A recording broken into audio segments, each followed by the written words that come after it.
আজকের গল্প সংঘর্ষ। কিছুক্ষণ আগেই আমাদের ফ্লাইটটা কলকাতার মাটি ছুঁয়েছে। বিমানবন্দরে পা রাখা মাত্র গ্রাউন্ড স্টাফরা ব্যস্ত হয়ে পড়েছেন আমায় লক্ষ্য করে পুষ্পবৃষ্টি করতে। এই ধরনের অভ্যর্থনা করার পিছনে অবশ্যই একটা কারণ আছে। কয়েক ঘন্টা আগে যখন বোম্বে থেকে আমাদের ফ্লাইটটা ওড়ে, তখনও আমরা কেউ জানতাম না যে আমাদের ফ্লাইটের প্রধান পাইলট হঠাৎ করেই আকাশপথে বুকের প্রচণ্ড ব্যথা নিয়ে বিমান চালানো থেকে বিরত হবেন।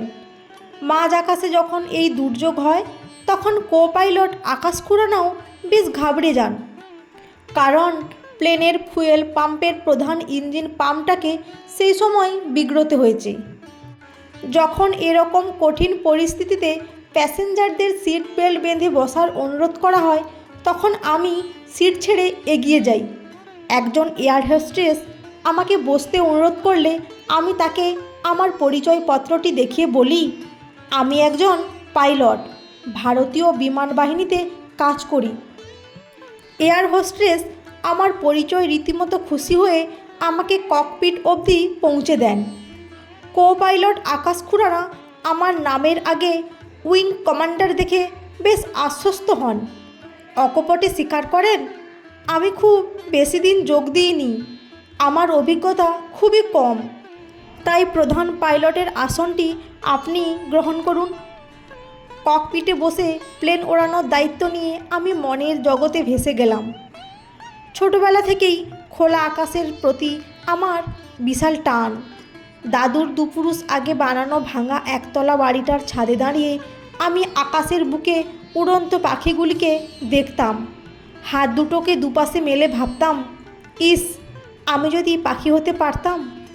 পাখি হয়ে উঠতে পারবো না বলে আকাশের এই বাহনটাকে বয়ে নিয়ে বেড়ানোর মতন বড়লোকি ইচ্ছেটা আমার নিজের অজান্তেই মনের মধ্যে জায়গা করে নিয়েছিল সেই ছোটবেলা থেকেই। বাবা পেশায় প্রাইমারি স্কুল টিচার ছিলেন। দুই দাদার পরে আমি। বাবার মাইনেতে 5টা পেট চালিয়ে 3 সন্তানের লেখাপড়া করানো একটু কঠিনই ছিল আমার বাবার কাছে। তবুও আমরা 3 জনই নিজেদের স্বপ্নের তাড়নাতেই লেখাপড়ায় মন দিয়ে করতাম। আমার একমাত্র পিসি বেশ বড়লোক ছিলেন, আর একটু বিস্তৃতভাবে বলতে গেলে বলা যায় যে বড়লোকের বউ ছিলেন। ঠাকুমার কাছে শুনেছিলাম যে পিসির বিয়ের পরে পিতৃঋণের বোঝা নিজের কাঁধে নিতে গিয়েই গ্র্যাজুয়েশন শেষ না করেই বাবা স্কুলের মাস্টারিতে যোগ দেয়।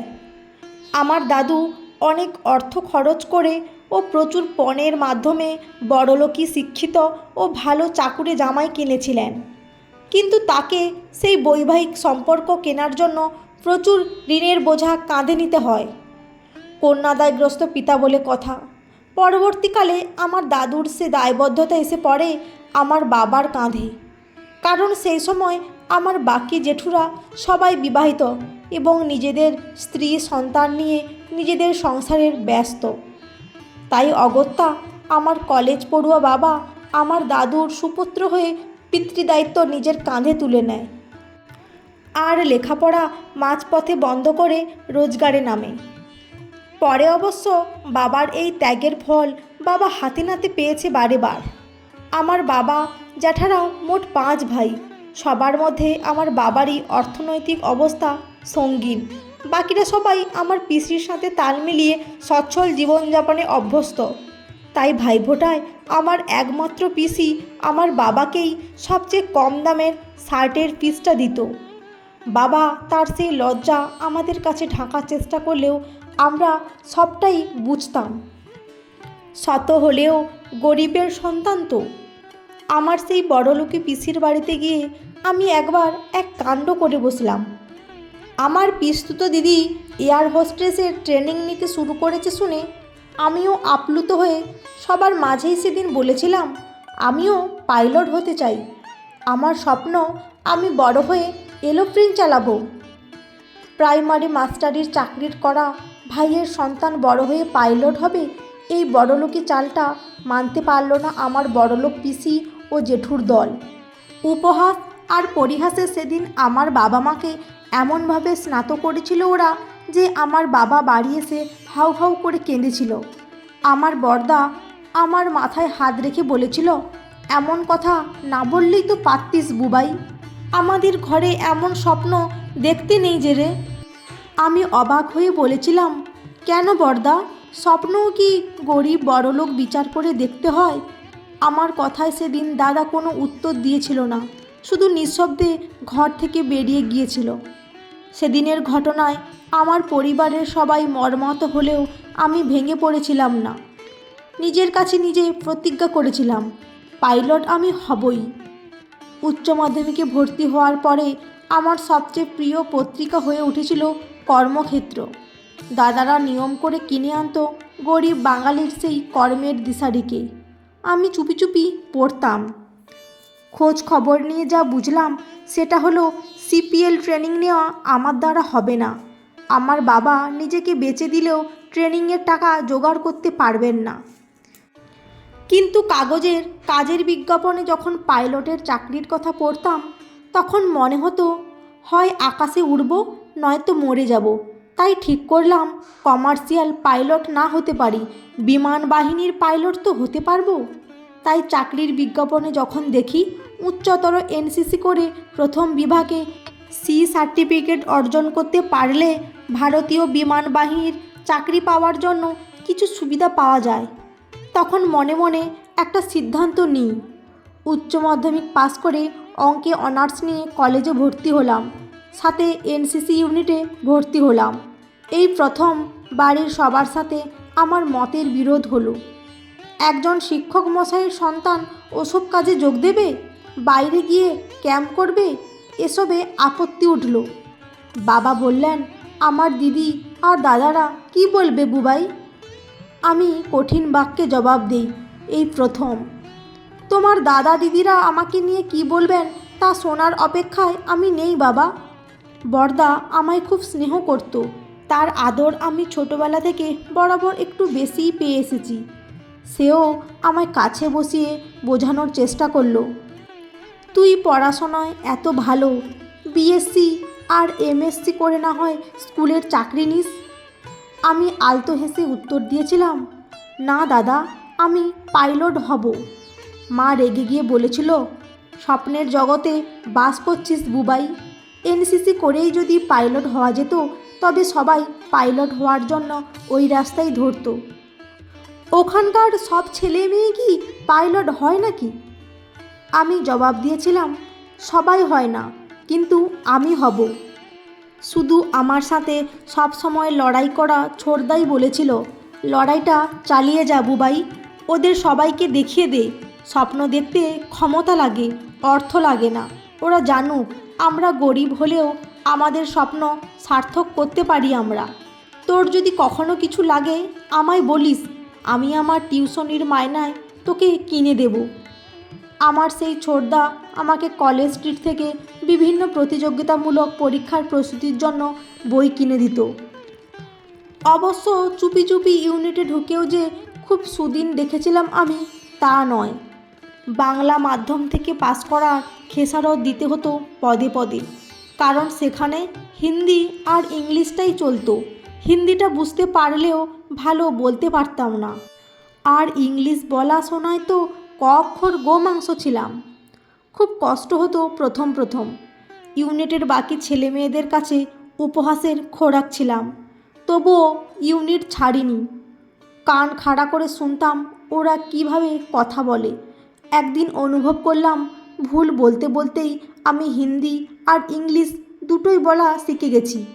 ইউনিটের স্যাররা আমায় খুব ভালোবাসতেন, তার কারণ তারা আমার চোয়ালটা শক্ত দেখেছিলেন।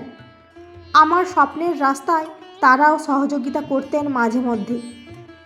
ইউনিটে ঢুকে জানতে পারলাম পাইলট হতে গেলে পিএ বিটি দিতে হয়। বছরে একবার করে পরীক্ষা হয়, আর এই পরীক্ষা জীবনে একবারই দেওয়া যায়। প্রথমবারে ফেল করে গেলে সারা জীবনের জন্য পাইলট হওয়ার রাস্তা বন্ধ। গ্র্যাজুয়েশনের শেষ বছরে সবে প্রবেশ করেছি। এমন সময় আমার বাবা অতর্কিতভাবে পথ দুর্ঘটনায় মারা যান। একটা বাইক টানতে টানতে প্রায় 30 ফুট রাস্তায় টেনে নিয়ে গিয়েছিল বাবাকে। বাইক আরোহী ঘটনাস্থলেই মারা গেলেও আমার বাবা প্রায় 25 দিন বেঁচে থাকার লড়াইটা চালিয়েছিলেন, কিন্তু শেষ হাসিটা যমরাজই হেসেছিলেন। বাবা মারা যাবার 3 দিনের মাথায় ইউনিট থেকে ফোন আসে যে 2 দিন বাদেই পিএবিটি পরীক্ষা আছে। ফোন করে জানতে চাওয়া হয় যে আমি পরীক্ষায় বসছি কিনা। আমি জানিয়ে দিলাম আমি পরীক্ষায় বসবো। আমার সিদ্ধান্তে আমার মা ভীষণ কষ্ট পায় তখন। বাবার শ্রাদ্ধ না মিটতেই আমি অশৌচ থাকাকালীন বাড়ির বাইরে বেরিয়ে ইউনিফর্ম পরে নিজের মতন করে পরীক্ষা দিতে যাব। এটা না মঞ্জুর ছিল আমার মায়ের কাছে। আমার পিসি আর জেঠুরা জানতে পারলে যে অনেক প্রশ্নের মুখোমুখি হতে হবে আমার মাকে। সেই ভয়ে মা তখন অস্থির, কিন্তু আমি স্থির আমার সিদ্ধান্তে। আমার বাবার সেদিনের হাউমাউ করে কাঁদার দৃশ্যটা আমার বাবার চিতার জ্বলার চেয়েও বেশি স্পষ্ট ছিল। আমি বুঝতে পেরেছিলাম জীবনের চরম মুহূর্তে আমি দাঁড়িয়ে আছি। মনের সব বেদনাকে ছাইচাপা দিয়ে আমি পরীক্ষায় বসেছিলাম সেদিন। 3 মাস বাদে রেজাল্ট বেরোয়, আমি পিএবিটি উত্তীর্ণ হয়েছি। এই 3 মাসে বাবার চাকরির মাইনে বন্ধ।